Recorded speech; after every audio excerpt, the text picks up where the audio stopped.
Assalamualaikum warahmatullahi wabarakatuh. Baiklah, di sini dari absen nomor 1 sampai dengan absen nomor 18 akan mempresentasikan mengenai jurnal flavonoid, di mana untuk judul jurnal yang kami ambil sendiri adalah Screening Fitokimia dan Aktivitas Antioksidan Beberapa Fraksi dari Kulit Batang Jarak atau Ricinus communis L. Untuk anggota kelompoknya sendiri yaitu ada Ajeng Vina Anggraini, Alivia Najla Rengganis, Asifa Nurfauzi Agustiani, Aulia Ramadanti, Damayanti Gajah, Devi Safitri, saya sendiri Dewi Nurani Putri, Diah Nuriyah, Dita Suci Ramadhani, Dieta Relalina Mina, Erika Rahmawati, Evi Siti Latifah, Fatan Sani, Fatin Maura Anissa, Vera Irnawati, Hasianto Mesa, Iin Septikawati, dan juga Marian Aska. Berikutnya untuk pendahuluan akan dijelaskan oleh rekan saya Diah Nuridah. Terima kasih.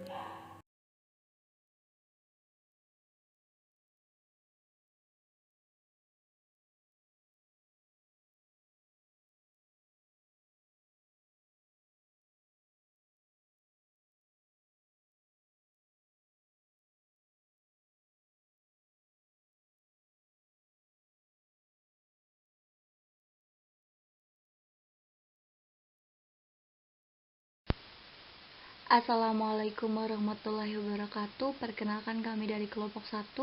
Di sini kami akan memaparkan jurnal Screening Fitokimia dan Aktivitas Antioksidan Beberapa Fraksi dari Kulit Batang Jarak.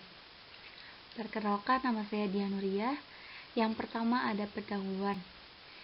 Indonesia memiliki kekayaan alam yang melimpah sehingga perlu diteliti dan berpotensi sebagai bahan obat.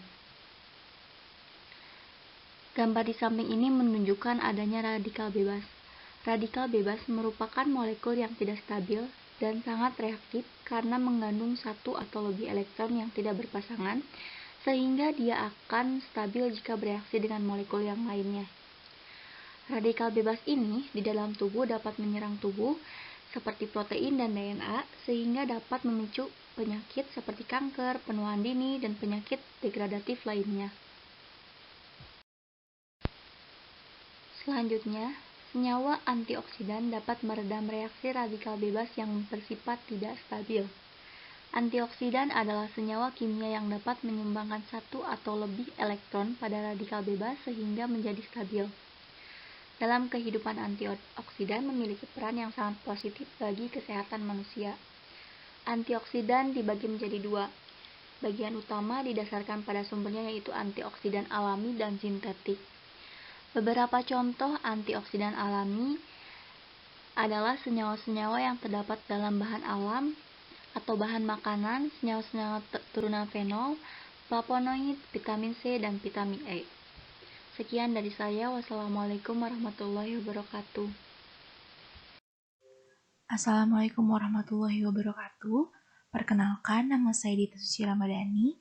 Izin melanjutkan pemaparan dari pendahuluan.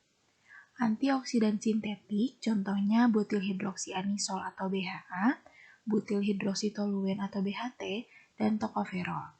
Antioksidan sintetik sendiri dapat memicu timbulnya penyakit-penyakit jangka panjang seperti kanker karena memiliki sifat karsinogenik. Karena itu, untuk mencegahnya diperlukan alternatif lain dengan penggunaan antioksidan alami, di mana antioksidan alami dapat ditemukan pada tumbuhan karena mengandung senyawa metabolit sekunder yang berpotensi sebagai antioksidan. Salah satu tanaman dengan kandungan antioksidan yang tinggi adalah tanaman dari keluarga jarak, seperti jarak kepiar atau Ricinus communis L, dan jarak merah atau Jatropha gossypifolia L. Sebelum melanjutkan pemaparan, izinkan saya memperkenalkan diri. Perkenalkan, nama saya Fatan Sani Mahardika Ramadhani. Nah, di sini saya akan melanjutkan pemaparan dari pendahuluan. Di sini saya akan menjelaskan tentang Ricinus communis L. Nah, Ricinus communis L ini yang sering dikenal di Indonesia dengan sebutan tanaman jarak, merupakan tanaman yang memiliki bagian daun, buah, batang, dan akar, sehingga dapat dimanfaatkan untuk mengatasi berbagai jenis penyakit, karena mengandung senyawa kimia yang berperan sebagai tanaman obat. Berikut kemampuan yang dimiliki oleh Ricinus communis L dalam mengatasi penyakit, diantaranya adalah mampu melawan bakteri, menstabilkan kadar gula, memperbaiki kerusakan hati, dan juga bisa sebagai penghasil minyak yang sering dikenal dengan nama olebicini atau minyak jarak. Lalu dapat mengatasi sakit gigi dan juga masih banyak lagi kemampuan yang dimiliki oleh Ricinus communis L. Nah, selanjutnya penelitian terdahulu mengatakan bahwa Ricinus communis L ini mengandung senyawa-senyawa. Senyawa yang terkandung dalam Ricinus communis L ini antara lain ada alkaloid, flavonoid, tanin, senyawa fenolik, steroid, dan juga terpenoid. Mungkin sekian pemaparan saya, dilanjutkan oleh teman saya. Terima kasih. Baik, bismillahirrahmanirrahim. Perkenalkan, nama saya Hasian Mesa. Izin melanjutkan pendahuluan yang disampaikan oleh Fatan. Berdasarkan permasalahan yang sudah tadi dibahas, penelitian ini didasari untuk pemanfaatan kulit batang Eucomunis L sebagai antioksidan alami. Penelitian ini juga dilakukan pada fraksi etanol, etil, asetat, dan juga N-heksana. Tujuannya adalah untuk menentukan aktivitas antioksidan pada fraksi etanol, etil asetat, dan juga N-heksana tadi. Pada penelitian ini digunakan metode DPPH. Apa itu metode DPPH? Metode DPPH ini adalah metode yang didasarkan pada kemampuan antioksidan untuk menghambat radikal bebas dengan mendonorkan atom hidrogen. Bisa dilihat pada gambar sebelah kanan, perubahan warna ungu DPPH menjadi ungu kemerahan dimanfaatkan untuk mengetahui aktivitas senyawa antioksidan.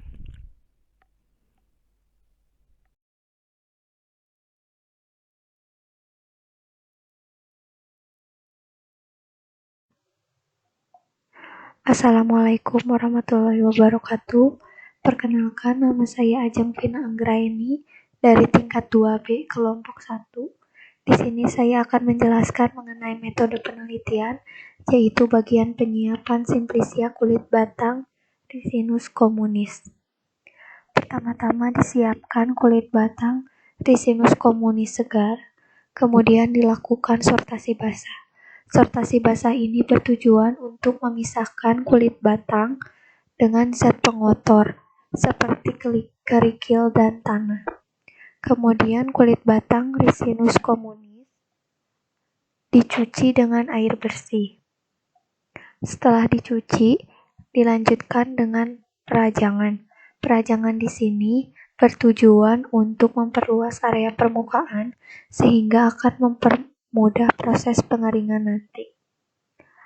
Setelah dilakukan perajangan, maka kulit batang Ricinus communis dikeringkan dengan cara diangin-anginkan sampai kering pada cuaca baik. Kemudian dilanjutkan dengan sortasi kering. Sortasi kering ini bertujuan untuk memisahkan kulit batang Ricinus communis yang sudah benar-benar kering dengan zat pengotor yang ada saat pengeringan seperti serangga, debu, dan lain-lain. Setelah dilakukan sortasi kering, maka Simplicia kering lalu dihaluskan dengan blender hingga menjadi serbuk.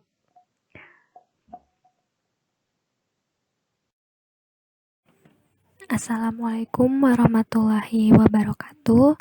Nama saya Liviana Najla Rengganis dari tingkat 2B kelompok 1. Di sini saya akan menjelaskan mengenai metode penelitian. Penelitian ini diawali dengan dilakukannya screening fitokimia. Screening fitokimia ini bertujuan untuk mengetahui senyawa metabolit sekunder yang terdapat pada kulit batang Ricinus communis atau kulit batang jarak yang bisa berpotensi sebagai antioksidan. Baik, selanjutnya di sini ada identifikasi senyawa fenolik. Di sini sampel direaksikan dengan FeCl3, Kemudian untuk reaksi positif terjadi jika terdapat perubahan warna hijau, ungu, biru, dan hitam.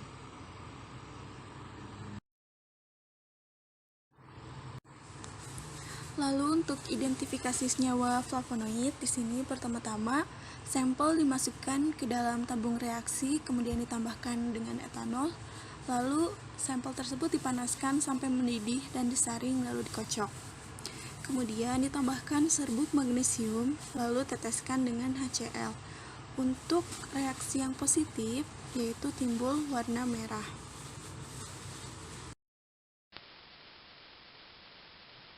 Assalamualaikum warahmatullahi wabarakatuh. Perkenalkan, nama saya Devisa Fitri. Di sini saya akan memaparkan mengenai metode ekstraksi sampel kulit batang R. communis L. Ekstraksi sampel kulit batang R. communis L ini dilakukan dengan metode maserasi. Untuk itu, ditimbang sebanyak 400 gram kulit batang kering, dihaluskan dengan menggunakan mesin penggiling atau blender. Selanjutnya ditambahkan pelarut etanol teknis 96%.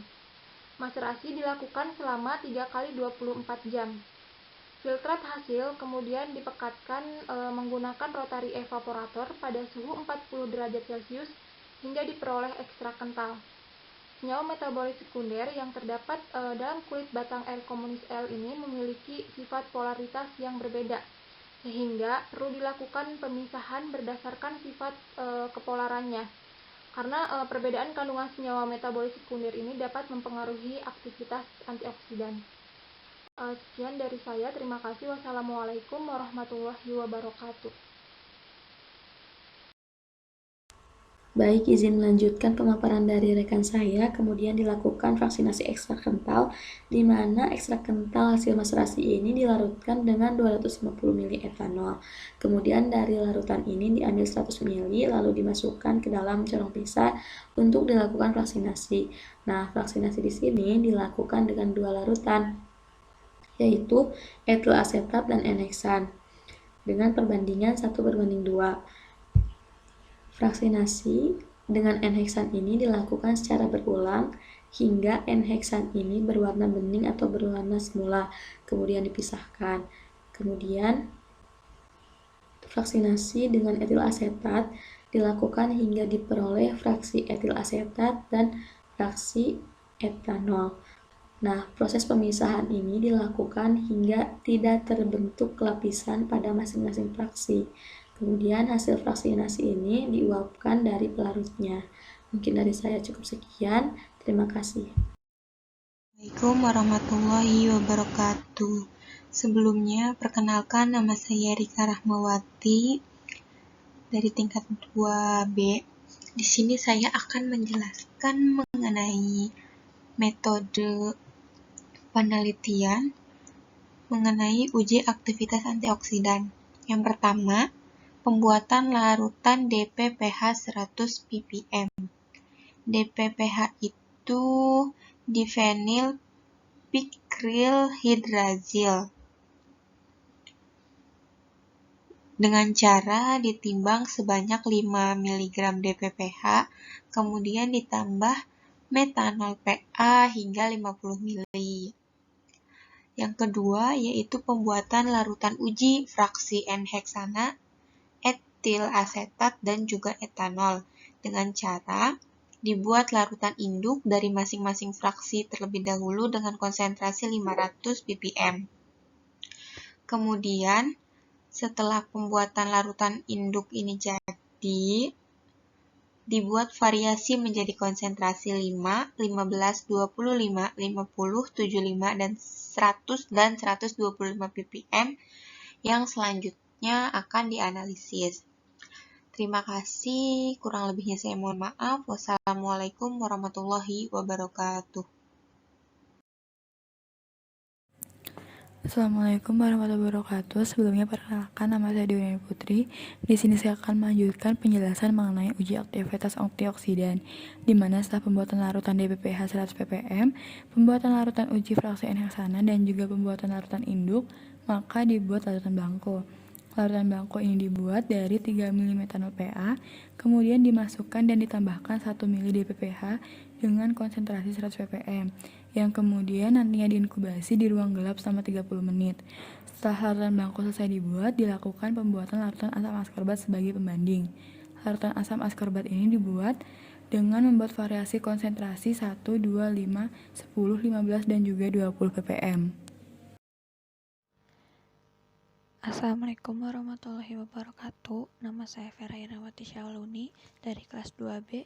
Di sini saya akan melanjutkan prosedur, yaitu mengenai pengukuran panjang gelombang optimum dan uji aktivitas antioksidan. Untuk pengukuran panjang gelombang optimum diukur melalui spektrum serapan.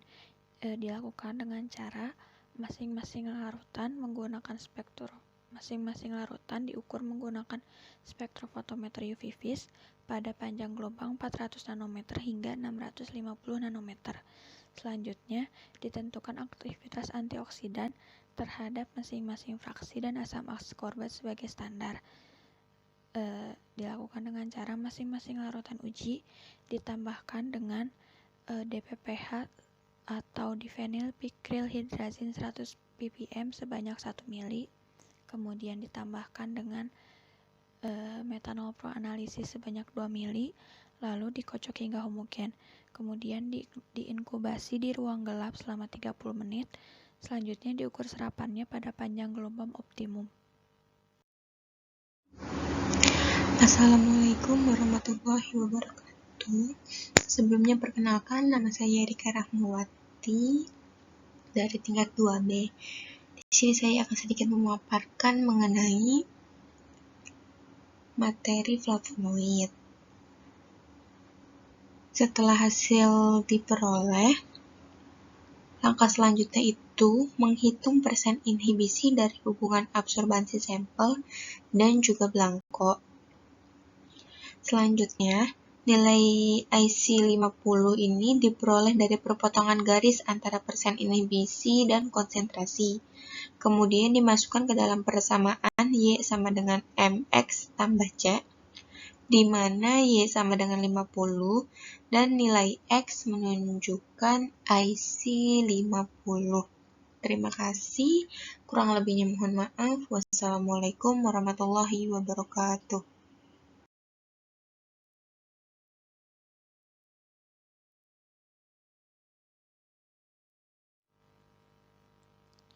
Assalamualaikum warahmatullahi wabarakatuh. Nama saya Vera Irawati Syawaluni. Di sini saya akan melanjutkan pembahasan mengenai jurnal ini, yaitu mengenai hasil pengamatan, di mana saya akan membahas mengenai hasil screening fitokimia dari uji flavonoid. Berdasarkan teori, untuk uji flavonoid, jika sampel setelah dipanaskan, disaring, dikocok, ditambahkan serbuk magnesium dan diteteskan HCl, akan terbentuk larutan berwarna merah. Kemudian berdasarkan hasil penelitian ini, terbentuk larutan berwarna merah seperti gambar yang tertera pada slide ini. Di sini didapatkan hasil uji antioksidan terhadap masing-masing fraksi dan standar asam askorbat. Di sini ada kurva mengenai hasil uji aktivitas antioksidan fraksi N-heksana. Selanjutnya untuk kurva gambar 2 itu mengenai hasil uji aktivitas antioksidan fraksi etil asetat. Lalu untuk gambar ketiga itu mengenai hasil uji aktivitas antioksidan fraksi etanol.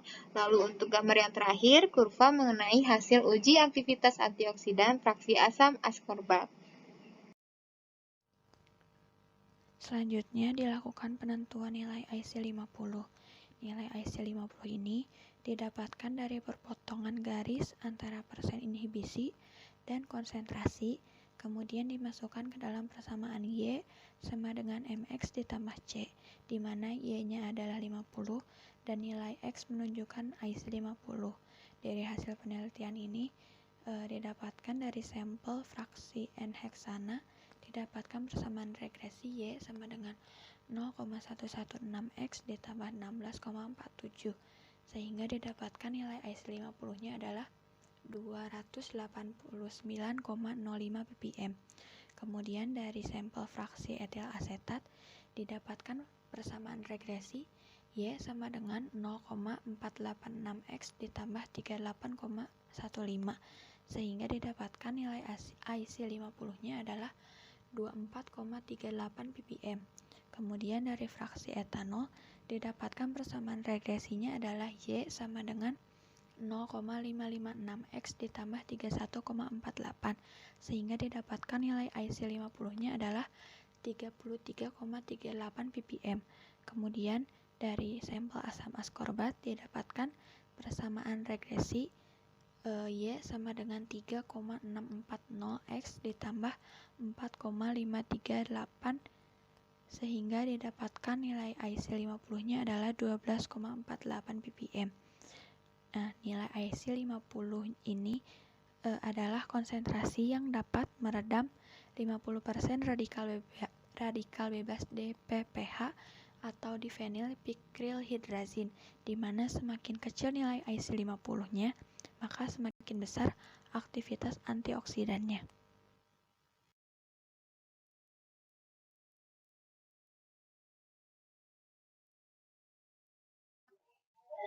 Assalamualaikum warahmatullahi wabarakatuh. Di sini saya Iin Septikawati akan menjelaskan tentang pembahasan dari pengujian kali ini. Dalam identifikasi metabolit sekunder yang pertama yaitu adalah senyawa fenolik, di mana ciri khas dari senyawa fenolik ini adalah membentuk senyawa kompleks sehingga terjadi perubahannya warna biru, hitam, atau ungu. Reaksi dengan FeCl3 dengan sampel membuat pembentukan warna pada uji ini yang berperan yaitu pada ion Fe3+-nya yang mengalami hibridasi.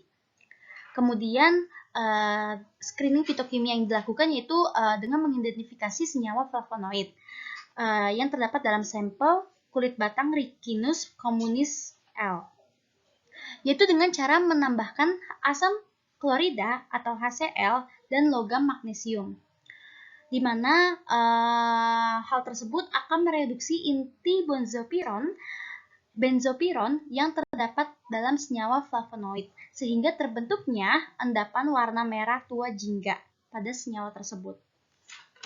Hal itu dapat dikatakan bahwa sampel tersebut positif mengandung metabolit sekunder yaitu flavonoid.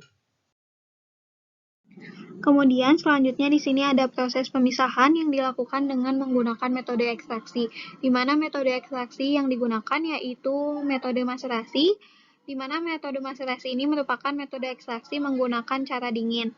Nah, kemudian untuk melakukan maserasi sendiri dilakukan penimbangan pada kulit batang simplicia yang telah menjadi serbuk sebanyak 400 gram, kemudian serbuk tersebut direndam menggunakan pelarut organik, dan pada saat direndam menggunakan pelarut organik akan terjadinya peristiwa plasmolisis.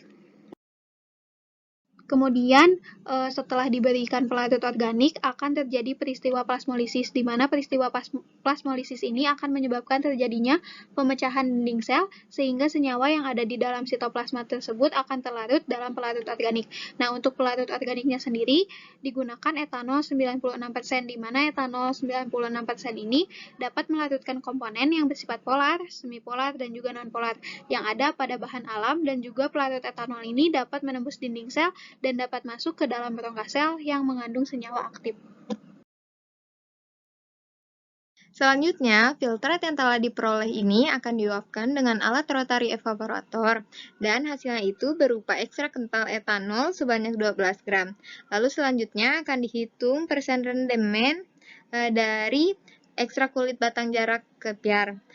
Berdasarkan hasil pengamatan dari penelitian ini didapatkan persen rendemen yaitu sebesar 3%.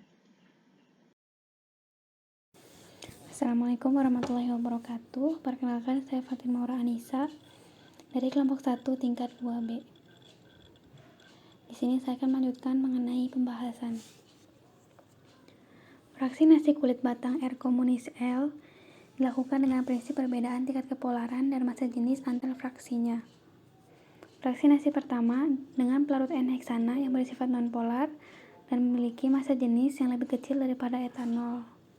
Untuk proses pemisahannya dilakukan sampai warna fraksi N-heksana menjadi bening dengan penambahan pelarut N-heksana sebanyak 4 kali sehingga diperoleh total sebanyak 400 ml. Kemudian, ekstrak kental etanol selanjutnya difraksinasi kembali dengan pelarut etil asetat dan dilakukan sebanyak 6 kali, kemudian diperoleh sebanyak 600 ml fraksi etil asetat. Seluruh fraksi etanol, etil asetat, dan N-heksana yang diperoleh selanjutnya diuapkan pelarutnya, dan kemudian dilakukan uji aktivitas antioksidan untuk masing-masing fraksi dengan menggunakan metode DPPH yang didasari pada kemampuan senyawa antioksidan untuk menghambat radikal bebas dengan cara mendonorkan atom hidrogennya. Penentuan panjang gelombang optimum untuk menentukan panjang gelombang senyawa dengan nilai absorbansi maksimum yang diperoleh pada panjang gelombang 517 nanometer. Bismillahirrahmanirrahim. Nama saya Aulia Ramadanti dari tingkat 2B akan melanjutkan tentang pembahasan. Penambahan konsentrasi akan berpengaruh pada nilai persen inhibisi, di mana semakin tinggi konsentrasi maka nilai absorbansi akan semakin kecil. Hal ini diakibatkan karena adanya senyawa antioksidan. Persen inhibisi dapat dihitung dari nilai absorbansi dari masing-masing fraksi, di mana fraksi adalah kemampuan suatu senyawa untuk menghambat reaksi oksidasi yang memiliki aktivitas sebagai antioksidan. Berdasarkan penggolongan kekuatan aktivitas antioksidan, fraksi etil asetat, etanol, dan vitamin C memiliki aktivitas antioksidan yang sangat kuat. Sedangkan fraksi N-heksana memiliki aktivitas antioksidan yang sangat lemah.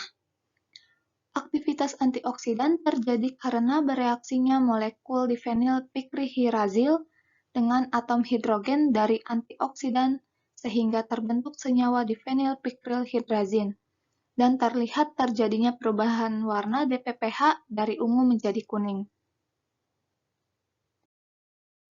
Selanjutnya, antioksidan alami dapat ditemukan pada tanaman. Senyawa yang dapat berperan sebagai antioksidan alami salah satunya adalah fenolik dan flavonoid yang bersifat polar. Lalu, hasil screening fitokimia tanaman jarak menunjukkan bahwa kulit batangnya positif mengandung fenolik dan flavonoid. Fraksi etil asetat bersifat semipolar dan menunjukkan sifat antioksidan yang sangat kuat karena kandungan senyawa yang dapat mereduksi radikal bebas lebih banyak. Hal ini dikarenakan dapat menarik senyawa yang bersifat polar dan semipolar yang umumnya memiliki gugus OH yang terdapat dalam fenolik dan flavonoid.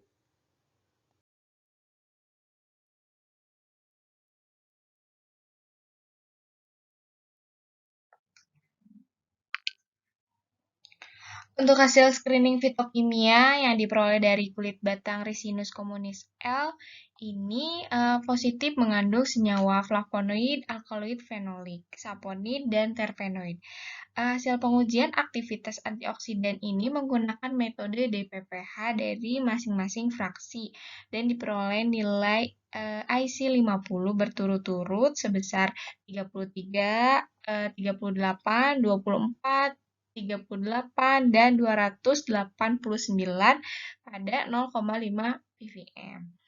Untuk fraksi etanol dan etil asetat ini memiliki aktivitas antioksidan yang sangat kuat, dan fraksi N-heksana memiliki aktivitas antioksidan yang sangat lemah. Senyawa fenolik dan flavonoid yang terdapat pada fraksi kulit batang R communis L dapat mempengaruhi aktivitas antioksidan.